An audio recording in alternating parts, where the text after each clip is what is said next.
Énigmes et aventures.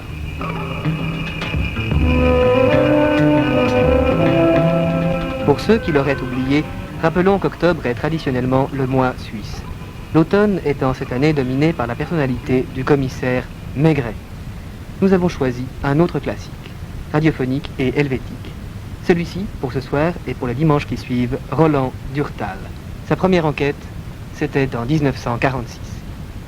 Énigmes et aventures.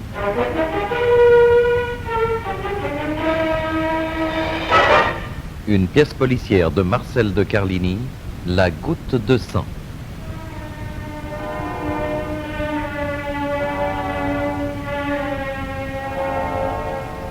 Avec René Habib, André Davier, Sacha Solnia, Gérard Carra, Alexandre Fédot, Lise Lachenal et Claude Abran.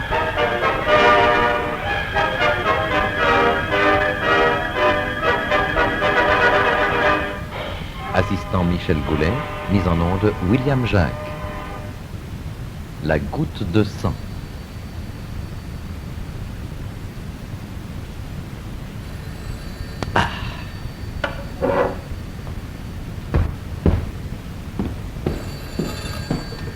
Alors oui. Ah, c'est toi, Gallois. Quel bon vent. Tu dis? Une vilaine affaire. Hein?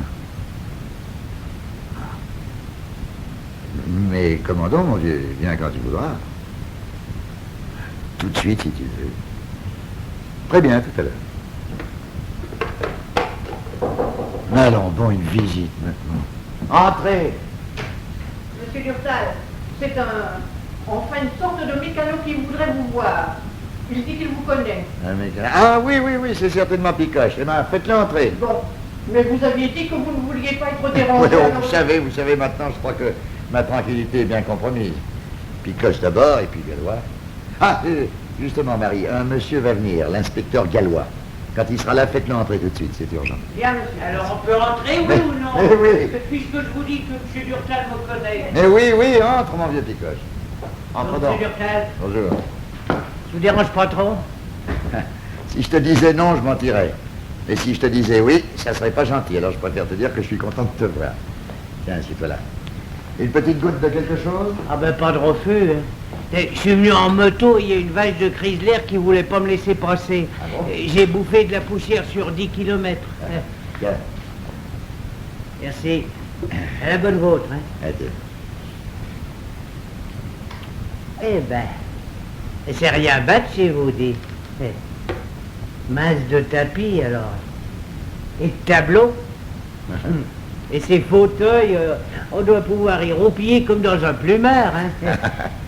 Alors c'est là que vous travaillez? Oui, c'est là. Et qu'est-ce que c'est que ces cailloux qu'on voit là sur votre bureau?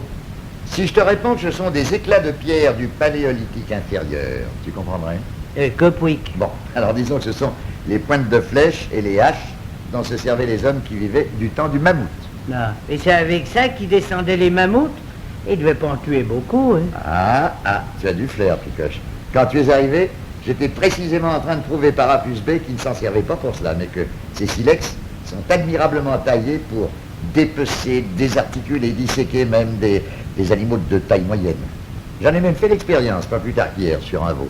Ben, quoi que vous pouvez passer votre temps tout de même. Hein. Ah, je vous demande pardon, c'est pas mes oignons. Hein. Si ça vous intéresse. Puissamment. Oui, mais parlons d'autre chose. Tout va bien pour toi depuis ta petite mésaventure? Petite mésaventure, qu'est-ce qu'il vous faut? Si vous aviez pas été là, cet idiot de juge, il allait tout simplement me faire coller au bloc pour un an. Vous parlez d'une erreur judiciaire. Eh oui, tu aurais passé dans 100 ans pour un type dans le genre de Lesurque du courrier de Lyon. Oui, très peu pour moi. Hein. J'aime mieux me la couler douce encore pendant 40 ans et qu'on m'oublie après ma mort. C'est un philosophe, Picoche. Je sais pas. Mais ce qu'il y a de sûr, c'est que je suis pas un ingrat, non? Je suis venu vous dire que si vous avez besoin de moi pour n'importe quoi, même pour un coup dur, hein, vous n'aurez qu'à me siffler, je serai toujours là. On ne sait jamais. Entrez. Monsieur, c'est monsieur Gallois. Ah bien, faites entrer. Quoi, le flic qui m'a mis à l'ombre? Tout juste. Alors vous parlez d'une coïncidence? Justement, vous allez pouvoir fumer le calumet de la paix. Bonjour, Gallois. Bonjour, Durtal. Ah, mais c'est Picoche. Soi-même. Je suis venu remercier celui qui vous a évité de vous fourrer le doigt dans l'œil jusqu'au biceps.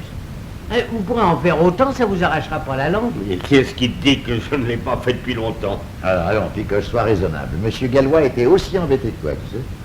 Tiens, encore un verre? Non, non, merci, merci. D'ailleurs, vous devez avoir à causer, hein, alors vaudrait peut-être mieux que je me tire. Mon Dieu. Ou plutôt non. Tiens, reste ici jusqu'à ce soir, veux-tu? Tu mangeras avec nous. Tiens, va dire à Marie qu'elle mette 2 couverts de plus. Je crois que vous entendrez tous les deux. Allons, accepte. Bon, ben à tout à l'heure alors. Hein. Alors. Et sans rancune, hein, monsieur Gallois. Merci, Picoche. Ce brave type. Oui, oui.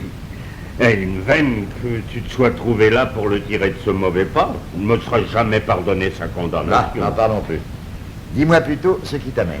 Mais justement, c'est la virtuosité avec laquelle tu as décortiqué l'affaire Picoche qui m'a fait penser que peut-être cette fois encore tu pourrais me rendre service.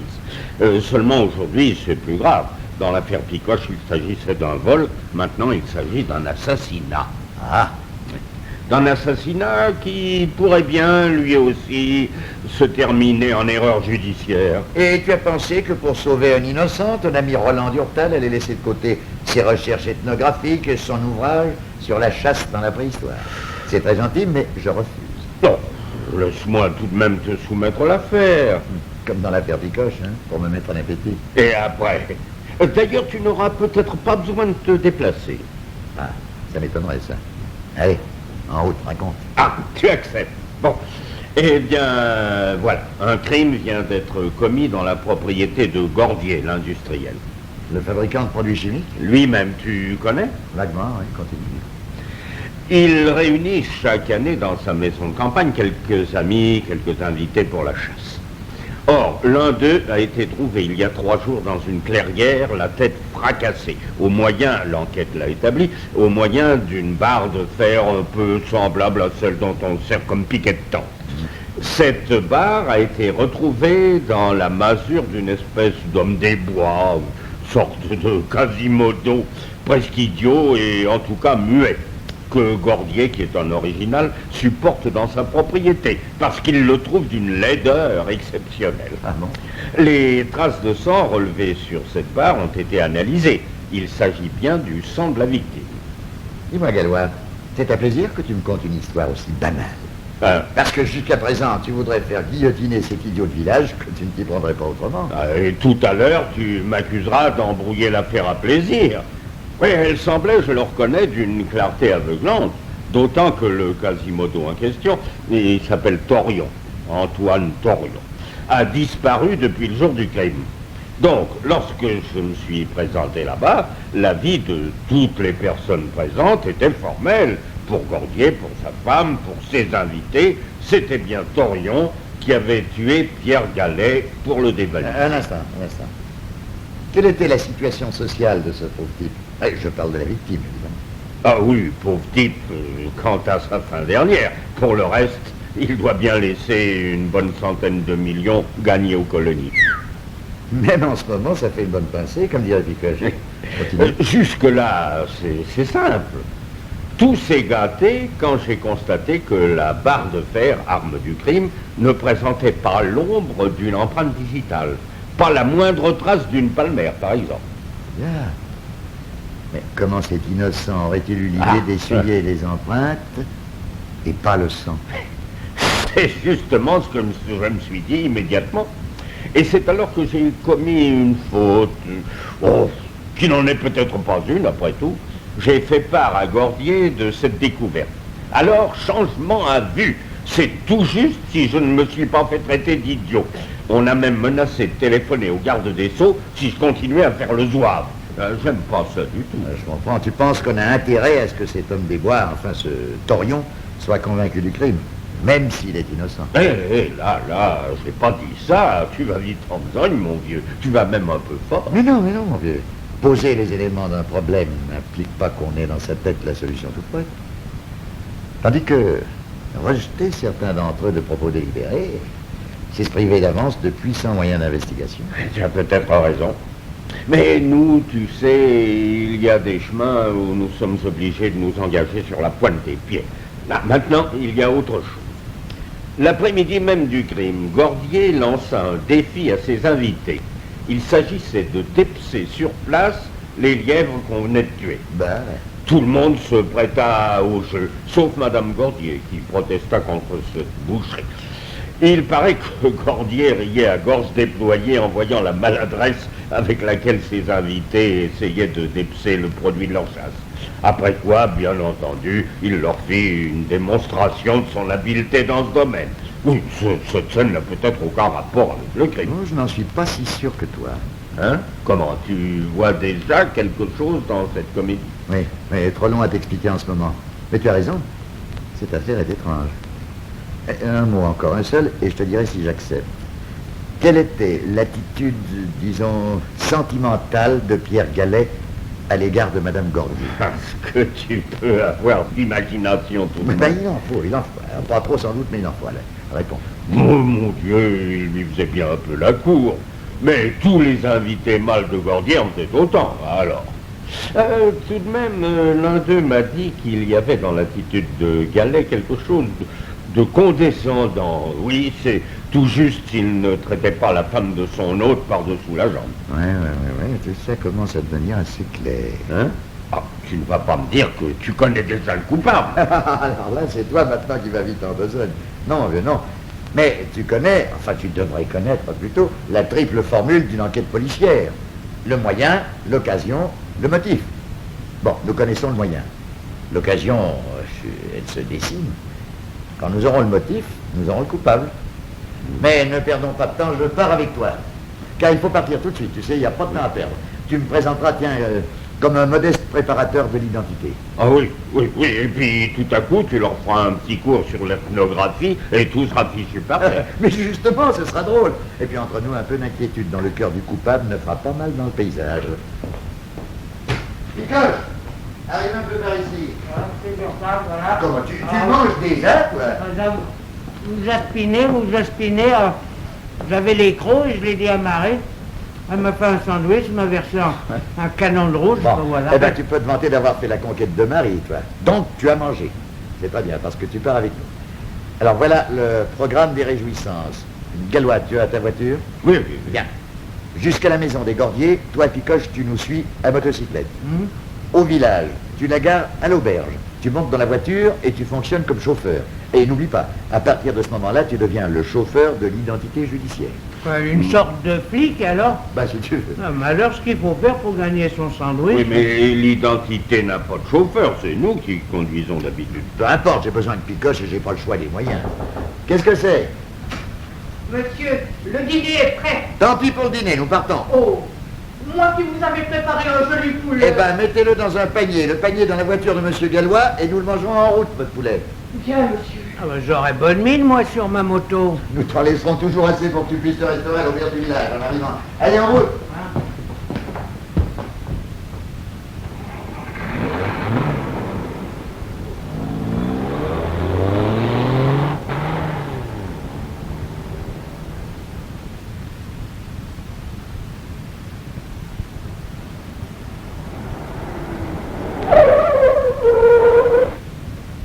Donc, c'est bien entendu, toi, Picoche, tu vas rôder dans les bois et me retrouver ce pauvre goût, mort ou vif. Mais je ne te cache pas que je le préférerais vivant, compris? Gallois, toi, tu me présentes comme un modeste collaborateur d'identité venu faire quelques vérifications supplémentaires. Gordier va me traiter de tous les noms, je te préviens. Justement, pendant ce temps-là, moi, je ferai ma petite promenade dans la maison. Et même, tiens, si tu pouvais le pousser à bout, ça m'arrangerait. Plus il sera vert de rage et plus je serai tranquille. Ah, Picoche. Notre lieu de réunion pour communication éventuelle, l'auberge du village, hein, là où nous venons de manger. Ah ben, ça me botte, moi, ils ont un petit rouge qui doit rien à personne. Et surtout pas au robinet. Alors en route, et bonne chance, Picoche. On dit pas ça, on dit... Ça va, j'ai compris.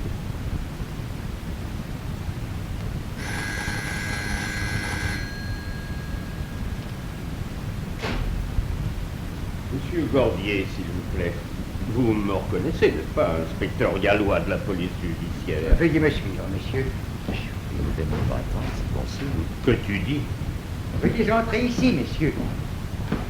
Ah! Bonjour, monsieur Gallois. Bonjour, monsieur. Permettez-moi de vous présenter un de mes collègues, Durtal, préparateur à l'Institut de médecine légale. Durtal? Ah, j'ai entendu parler d'un Durtal jadis. Un jeune chimiste. Et c'était mon cousin, monsieur. Il a fait du chemin. Alors, monsieur Gallois, je pense que vous avez en poche le mandat d'arrêt vous permettant d'arrêter la brute qui a tué ce pauvre Gallet. Et j'espère que vous allez bientôt le retrouver. Ma femme ne dort plus depuis ce drame, elle en est malade. Et s'il le faut, je puis moi-même organiser une battue. Nous ferons le nécessaire nous-mêmes, monsieur, n'en doutez pas. Et le juge, en effet, m'a remis un mandat d'amener contre Torion. Auparavant, mon collègue, monsieur Durtal, doit procéder à quelques constatations. Mais je n'y vois pas d'inconvénient. Que voulez-vous voir? Je voudrais auparavant, monsieur, vous poser une question. Vos invités sont dans leur chambre? À cette heure, cela ne fait aucun doute. Madame Gordier également, je pense. Certainement. Mais où voulez-vous en venir? À ceci, monsieur. Je voudrais que vous les fassiez prévenir par un de vos domestiques de ne pas quitter leur chambre. Tiens. La petite plaisanterie continue, à ce que je vois. Et je voudrais vérifier, et toujours dans leur chambre, les vêtements qu'ils portaient le jour du drame. Dites-moi, monsieur Gallois, est-ce que vous vous fichez de moi? Je vous préviens que si vous persistez dans vos prétentions ridicules, car il est certain que ce sous-fifre n'a pas eu lui-même cette idée saugrenue, je téléphonerai au juge d'instruction, qui est de mes amis. Et si ça ne suffit pas, au ministre. Qui est aussi de vos amis, je le sais, vous l'avez déjà dit. Mais j'ai le regret de vous informer que le juge m'a donné carte blanche. Et que tant que je n'aurai pas reçu d'ordre contraire, je continuerai mes recherches. Mais enfin, est-ce que vous vous rendez compte de l'extravagance de vos prétentions? Vous venez ici enquêter sur un crime d'une simplicité effarante. Un de mes invités a été tué par une sorte de dégénéré, et que j'ai eu tort, je l'avoue, de supporter aussi longtemps sur mes propriétés. L'homme a signé son crime. On a retrouvé son arme dans sa cahute. De plus, il est en fuite. C'est donc un aveu. Et vous prétendez examiner les vêtements que portaient mes invités le jour du drame. Et ceux de ma femme. Et les miens également, je suppose. Non, là, je vous arrête, monsieur Gordier. Les vôtres ne m'intéressent pas. Hein? Est-ce que je dois prendre ça comme une faveur ou Comme un soupçon. Mais c'est difficile à dire, monsieur. Et vous savez fort bien pourquoi. Et dans vous le sous-fifre, qu'est-ce que vous voulez insinuer? Vous tenez absolument à ce que je vous le dise maintenant? Si j'y tiens. Mais je l'exige. À votre aise. Vous reconnaissez que le jour du crime, enfin je veux dire après le crime, vous avez proposé à vos invités de jouer à celui qui dépêcherait un lièvre dans le minimum de temps. Je le reconnais. Mais quel rapport entre cette innocente plaisanterie et le crime de cette brute? Le rapport, je vais vous le dire. Vous êtes fabricant de produits chimiques, monsieur Gordier. Vous avez donc quelques notions de chimie. Savez-vous dans ce cas comment on procède pour savoir si les taches relevées sur un vêtement proviennent de sang humain ou du sang d'un animal? Non, mais je serais ravi de l'apprendre. Eh bien, on se sert d'un liquide obtenu de l'inoculation de sérum de sang humain dans le corps d'un lapin. Si l'on relève des traces de sang, même desséchées sur un vêtement ou sur un meuble, il suffit de gratter, de plonger les fragments dans une solution d'eau salée à 9%, de laisser tomber dans cette solution quelques gouttes du sérum de lapin additionné de sang humain. Si les taches sont d'origine humaine, il se forme un précipité blanc. Si elles proviennent d'un tout autre sang, aucun halo ne se forme. Très intéressant. Et alors? Et alors, ce test n'est valable que pour le sang des autres animaux. Si on injecte à un lapin le sang d'un de ses congénères, aucun antisérum ne se forme. Il suffirait donc à un coupable précautionneux de se barbouiller après son crime de sang de lapin ou de lièvre pour rendre toute expertise impossible. Du moins, il le croit. Et vous insinuez que... Dites-moi, mon petit bonhomme, est-ce que vous avez envie que je vous flanque par la fenêtre? Pas du tout, j'ai encore du travail. Eh bien, vous allez voir. Henri, je vous en supplie, Non, calmez-vous. Madame, j'ai le regret de vous dire que si votre mari m'avait seulement effleuré, une balle de Browning l'aurait rendu pour quelque temps inoffensif. Et puisque vous êtes ici, je vais en profiter pour vous prier de me précéder dans votre chambre. Dans ma chambre? Pourquoi? Écoutez, ma chérie, je crois qu'il est préférable de laisser ces maniaques poursuivre leurs petites expériences. Ce jeune blanc-bec prétend examiner les vêtements que nous portions le jour du drame. C'est parfaitement inutile, vous le savez, comme moi. Mais il ne faut jamais contrarier les fous. Faites donc ce qu'ils vous demandent. J'arrangerai tout ça avec le ministre quand nous rentrerons à Paris. Mais mon chéri, il n'y a rien là que d'être naturel. Et vous savez comme moi qu'il ne faut jamais contrarier l'action de la justice. Voulez-vous me suivre, monsieur? Je suis à votre disposition. Décidément, ma femme me donnera toujours des leçons. Dire que c'est elle qui paraissait le plus affectée par cette histoire. Elle vient de vous donner, monsieur Gordier, une leçon de sang-froid. Voudriez-vous maintenant transmettre à votre domestique les instructions de mon camarade? Soit. Émile, passez dans les chambres de nos invités et priez-les d'y rester jusqu'à l'arrivée d'un de ces messieurs. Bien, monsieur. Et maintenant, monsieur Gordier, je voudrais, pendant que mon camarade procède à ses constatations, vous prier de préciser certains points. Je vous écoute. D'après le rapport du médecin légiste, monsieur Gallet est mort à 11 h du matin environ. Voulez-vous, si vous le pouvez, me dire si les participants à la chasse se trouvaient en groupe ou isolés? C'est difficile. Vous pensez bien que nous n'avons pas établi un procès-verbal de cette chasse. Autant que je puisse m'en souvenir, mes invités se trouvaient dispersés par groupe de 2. Messieurs Groux et Ravenne d'une part, Sigaud et Favre de l'autre. Gallet était seul. Je chassais avec monsieur Barrois. Et ma femme avec... Ah non, au dernier moment, elle est restée à la maison et nous a rejoints au moment du déjeuner. Donc, celui qui devait être son cavalier, monsieur Doroy, a chassé seul. Mais vous savez, tout cela a pu se modifier au cours de la matinée. Ainsi, je me suis séparé de monsieur Barrois vers 11 h. Bien. Mais vous aviez convenu d'un lieu de rendez-vous pour déjeuner sur l'herbe. Oui. Au lieu dit les Trois Rochers, entre 12h30 et 13 h. Et quel fut l'ordre des arrivées? Je ne me souviens que d'une chose. Groux, Ravenne, Sigaud, Favre et Doroy étaient là. Gallet manquait. Et pour cause. Je suis arrivé après eux. Puis ma femme a 10 minutes. Elle venait directement d'ici. Et c'est à ce moment que vous avez proposé, pour corser le déjeuner, de faire cuire un ou plusieurs des lièvres, et que vous avez suggéré à vos invités cette épreuve de dépeçage. C'est exact, oui. C'est bien l'idée la plus malencontreuse que j'ai jamais eue de ma vie. Oh, vous hypnotisez pas sur ce point, monsieur Gordier. Il se peut qu'il n'ait avec l'affaire aucune espèce de rapport. Mais vous reconnaîtrez qu'il est de notre devoir. Oui, monsieur. Je m'excuse de mon accès de mauvaise humeur. Mais votre collègue, l'homme à la figure en lame de couteau, m'avait exaspéré. Tenez, passons dans la bibliothèque, voulez-vous? Nous y prendrons un whisky en attendant qu'il ait fini son travail de teinturier. Allons, venez. Je ne veux pas vous empoisonner ni vous corrompre. Mais je n'aime pas boire seul. Vous aurez un piètre compagnon, je vous très peu. Ça ne fait rien.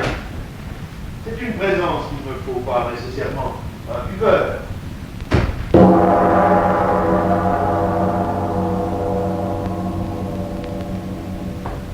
n'avez pas été trop mal reçu par nos invités, monsieur Durtal. Mais non, madame. 2 d'entre eux s'apprêtaient à se mettre au lit. Dire qu'ils furent exquis d'amabilité serait exagéré, mais enfin, dans l'ensemble, non, tout s'est très bien passé. Tiens, mon mari n'est plus ici. Je suis sûre qu'il est en train, pour se faire pardonner sa nervosité, d'offrir un whisky à monsieur Gallois. Alors, attendons-les ici. Vous faites un métier bien curieux, monsieur Durtal. Passionnant, madame. Surtout quand il s'agit d'analyse microscopique.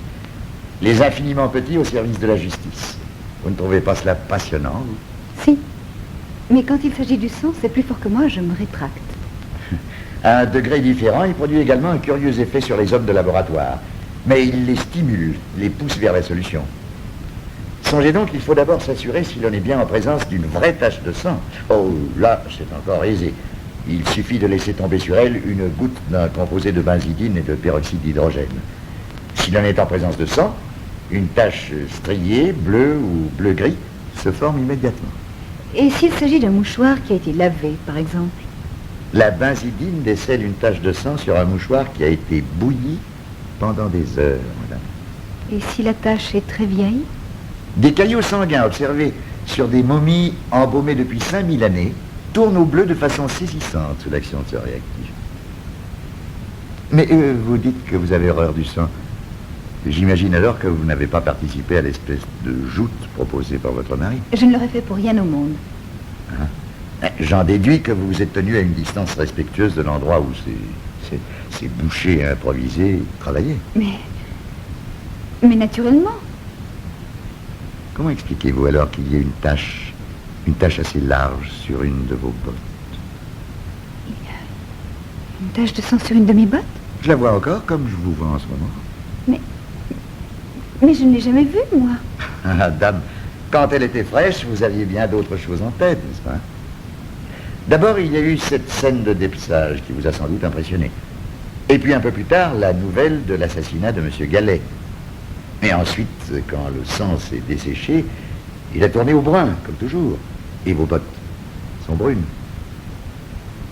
Mais vous n'avez pas répondu à ma question. Pouvez-vous me dire d'où vient cette tache?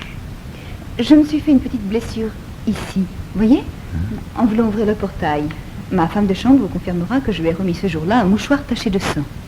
J'imagine qu'elle l'a déjà lavé, ce mouchoir. Certainement. C'est assez l'habitude quand il s'agit de taches de sang. Évidemment. Peu importe du reste. La tache qui est sur votre botte, monsieur Ferrand. Parce que vous allez la faire analyser? Dame, je ne suis venu que pour cela. Je vais d'ailleurs opérer moi-même. Eh bien, vous en profiterez pour me dire si mon sang est pur. Je n'y manquerai pas, madame.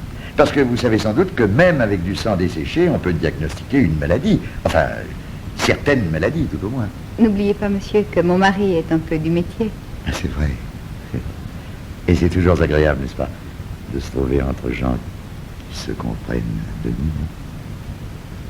C'est bien pourquoi je m'étonne que mon mari, tout à l'heure, se soit laissé aller à cet accès de mauvaise humeur. J'espère que vous ne lui en garderez pas rancune. Oh, pas le moins du monde. N'est-ce pas, mon cher, que ce whisky est étonnant? Bien. Vous êtes là, monsieur le sous-fifre? Alors, vous avez bien examiné à la loupe toutes les frusques de mes invités? C'est fait, oui, monsieur. Nous allons, l'inspecteur Gallois et moi, prendre congé de vous. Entrez. Il y a là un monsieur qui demande à parler à monsieur Durtal. Hein, ça doit être Picoche. Madame, vous permettez que je fasse entrer ce garçon ici. C'est notre chauffeur. Je lui avais confié une mission. Il a peut-être du nouveau à nous apprendre. Mais faites, je vous en prie. Merci. Émile, priez ce monsieur d'entrer. Picoche. Quel drôle de nom. Tiens, vous m'avez entendu, monsieur Gordier. Compliment. Vous avez l'oreille fine, malgré le whisky. Monsieur Durtal, oh, pardon, excuse, il y a du monde. Tu peux parler, Picoche. Hein. Du nouveau? Ah bah oui, je crois en effet que vous m'aviez dit de vous ramener le taurion mort ou vif, hein. Oui. Eh ben je vous le ramène, mais raide, Tu veux dire que... que je viens de le découvrir dans la forêt, pendu, même qui fait une drôle de bille au bout de sa corde. Pendu. Pauvre Torion. Pendu. Pendu. Pendu. Ah, qu'en dites-vous, messieurs les policiers? Que dites-vous de ce coup du sort? Pendu le coupable. Il a signé son crime 2 fois. Que vous faut-il de plus maintenant? Hein, bande de gens fous? Monsieur Gordier, vous perdez la tête. D'ailleurs, qui vous a dit que Torion s'est pendu sous l'influence du remords? Qui vous dit même qu'il s'agit d'un suicide? Que voulez-vous dire? Que votre insistance à charger ce pauvre homme est bien curieuse. Ah, vous le blanc-bec, vous commencez par m'échauffer les oreilles. Je vais allonger les vôtres pour vous apprendre. Pardon madame, mais faut pas toucher un cheveu de monsieur Durtal quand je suis là. Ah, tout de même, tu vas un peu fort, Picoche. Messieurs, voulez-vous me permettre de rester seule avec mon mari? Je crois qu'il n'est pas dans son état normal. Émile! Apportez-moi un peu d'eau et un cordial. Monsieur vient d'avoir un malaise. Madame, je m'excuse à mon tour de la forme brutale que vient de prendre cet entretien. Je comprends que vous désiriez rester seul, mais je dois vous prévenir que la maison est surveillée. Aucun des occupants ne peut la quitter sous aucun prétexte. Nous reviendrons demain matin. Bonne nuit, madame. Bonne nuit, messieurs.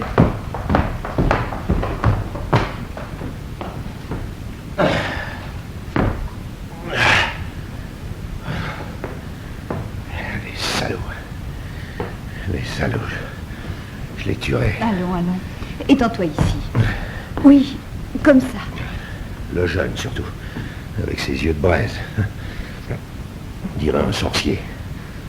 On dirait qu'il sait tout, qu'il devine tout. Que va-t-il découvrir encore demain? Ne te tourmente pas.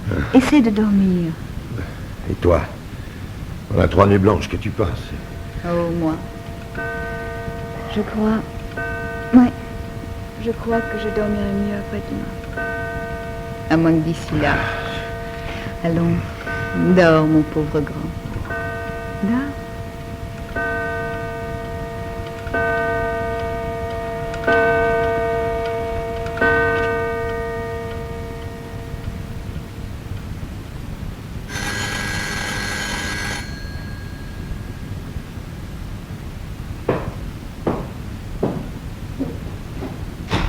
Monsieur, Bonjour. Voulez-vous m'annoncer à Madame Gordier, Monsieur Durtal? Ah oui, Monsieur Durtal, de la police. Non, Monsieur Durtal, tout court. Allons, dépêchez-vous, j'ai pas de temps à perdre. Bien, monsieur, bien, ne vous fâchez pas. Nous allons voir si vraiment l'ami porte conseil. Je vais laisser sa chance. Un aveu et j'arrange tout. Monsieur et Madame Gordier vous attendent, monsieur. Très bien, monsieur.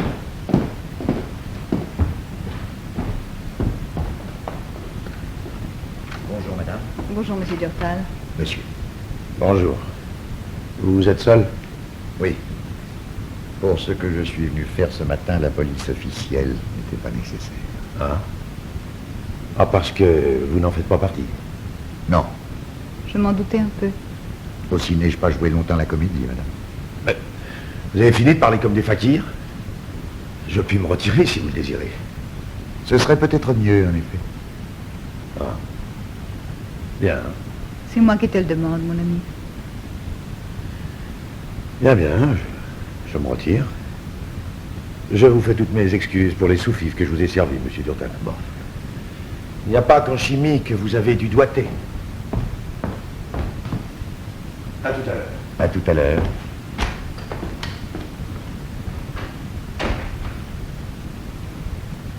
Désirez-vous, madame, que je parle le premier? Oui, je suis prête. Je vais donc vous dire comment les choses se sont passées. Pierre Gallet vous a connu aux colonies, alors que vous n'étiez pas encore madame Gordier. Il connaissait de votre vie passée des choses que vous n'avez jamais avouées à votre mari. De plus, il était paludéen. Le hasard a voulu que votre mari l'invite à cette chasse, ignorant, bien entendu, que vous vous étiez déjà rencontrés jadis. Gallet a fait mine de ne pas vous reconnaître, il vous a fait la cour, mais vous aimez votre mari. Vous avez résisté à ses avances. Dans un de ces accès de fièvre qui le secouaient parfois, il vous a menacé de révéler certaines choses à votre mari. Vous lui avez donné rendez-vous dans la forêt le jour de la chasse pour essayer de l'en dissuader, pour implorer sa pitié. Mon mari est un excellent homme, mais il est d'une violence parfois... J'en sais quelque chose, madame. Malheureusement, saisi par sa passion et par sa fièvre, Gallet s'est précipité sur vous. Il y avait à portée de votre main une barre de fer, un piquet de tente. Vous l'avez saisi et vous avez frappé. Gallet s'est effondré. Vous étiez devant son cadavre, immobile et horrifié, quand votre mari est arrivé. Vous lui avez tout avoué. J'aurais dû le faire plus tôt. Rien de tout ça ne serait arrivé. Perdant la tête, il vous a ordonné d'aller jeter dans la masure de Torion la barre de fer accusatrice. Oui, il pensait que cet être anormal serait tenu pour irresponsable, qu'on ne le condamnerait qu'à l'internement. Mais il ignorait que le malheureux avait assisté à toute la scène. Le pauvre homme qui vous vénérait comme une sainte en fut si frappé qu'après avoir rôdé dans la forêt, il est allé se pendre. C'est horrible. Vous portiez des gants. La barre de fer n'a recueilli aucune empreinte, même brouillée. Et pendant que vous couriez à la cabane de Torion, le sang dont elle était tachée s'est répandu sur le sol et une goutte est tombée sur votre botte. Les taches que j'ai relevées sur le sol, comme celle qui est restée sur votre botte, ont la même forme, légèrement allongée dans le sens de la marche. Tandis qu'une goutte qui serait tombée de votre main alors que vous étiez arrêté devant le portail, comme vous l'avez prétendu, aurait eu la forme d'un petit disque bordé d'éclaboussures. De plus, Gallet était atteint de malaria. Le rapport du médecin légiste est formel à cet égard. Or, cette nuit, j'ai retrouvé les mêmes traces de malaria dans la tache qui est tombée sur votre botte. Oh, Oui. j'ai eu de la chance, car il est difficile de diagnostiquer une maladie au moyen de sang desséché. L'opération réussit rarement, mais cette fois, malheureusement pour vous, elle a réussi. Désirez-vous toujours que l'on vous fasse une prise de sang pour établir que le vôtre est bien pur? Inutile, je le sais. Ensuite, Ensuite, votre mari, impulsif, et je vous demande pardon, impressionnable à l'excès, s'est aperçu qu'en manipulant le corps de Gallet, il avait lui aussi taché ses vêtements. Une réminiscence de ses anciennes études lui a fait imaginer alors la petite comédie que vous savez. Personne, pensait-il, ne mettrait en doute qu'il ait dépecé des lièvres par jeu en pleine forêt. Et si des analyses étaient effectuées, toutes les traces auraient été brouillées. Du moins, c'est ce qu'il pensait. Mais qui veut trop prouver ne prouve rien. Et c'est cette comédie qui m'a mis sur la piste. Le reste n'était qu'un jeu. Vous êtes très fort, monsieur Durtal. Allons, je vous sais gré de m'avoir dit tout ça en l'absence de l'inspecteur Gallois et de mon mari. Maintenant, vous pouvez les appeler. Je suis prête. À quoi? Mais à me livrer à la justice? N'êtes-vous pas venu pour ça? Hier soir, oui. Depuis, j'ai changé d'avis. Hein? Oui.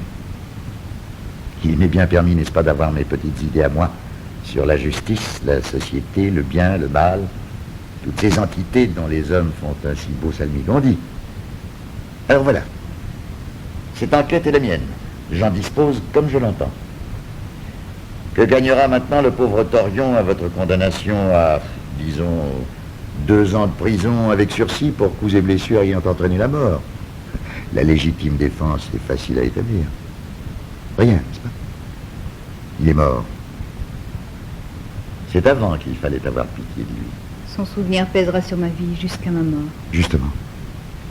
Qu'est-ce que la prison ajouterait à ce châtiment? Et puis, il y a votre mari. Il a besoin de vous, en dépit de sa violence, à cause même de cette violence. Pleurez le pauvre Torion et veillez sur votre mari, madame. C'est tout ce qu'il vous reste à faire ici-bas. Mais l'inspecteur Gallois... L'inspecteur Gallois est en train de rédiger un rapport se terminant par la phrase rituelle « Le meurtrier a mis fin à ses jours ». Et le juge y ajoutera la sienne. La mort du coupable éteint l'action de la justice. Et l'inspecteur Gallois croit vraiment que les choses se sont passées comme il est décrit en ce moment? C'est la seule question, madame, à laquelle je vous prie de me dispenser de répondre. Je comprends. Je vous demande pardon. Je vous remercie. Si vous saviez comme j'ai souffert pendant ces 3 jours. Je n'avais pas besoin de la chimie pour m'en apercevoir, madame. Je vous laisse maintenant. Non, je ne tiens pas à revoir votre mari. Dites-lui simplement, tenez, dites-lui que je n'étais pas aussi sous-fifre qu'il voulait bien le dire. Je lui dirai surtout que vous avez du cœur, monsieur Durtal. Peut-être. Si cela peut vous être une explication, apprenez que ce que vous avez souffert ces jours derniers n'est rien certainement auprès de ce que la vie me réserva il y a une dizaine d'années.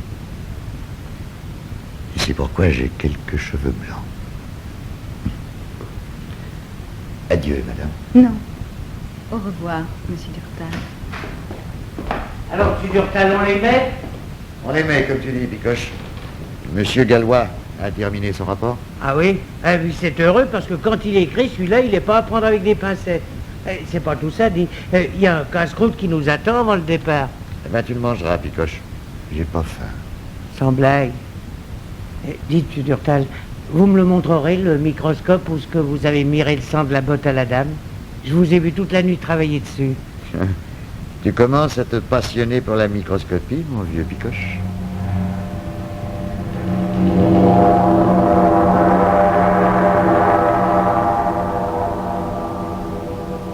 La goutte de sang. C'était une pièce policière de Marcel de Carlini. La distribution, Roland Durtal, René Habib, l'inspecteur Gallois, André Davier, Picoche, Sacha Solnia. Henri Gordier, Gérard Carrat. Un domestique, Alexandre Feydeau. Madame Henri Gordier, Lise Lachenal. Marie, Claude Abran. Assistant, Michel Gaulet. Mise en onde, William Jacques. Eh oui, Marcel de Carlini a été le créateur du trio Durtal, Picoche, Gallois. Des personnages qui ont évolué au cours des années et au gré des différents auteurs qui ont collaboré à la série. Nous en reparlerons tout à l'heure.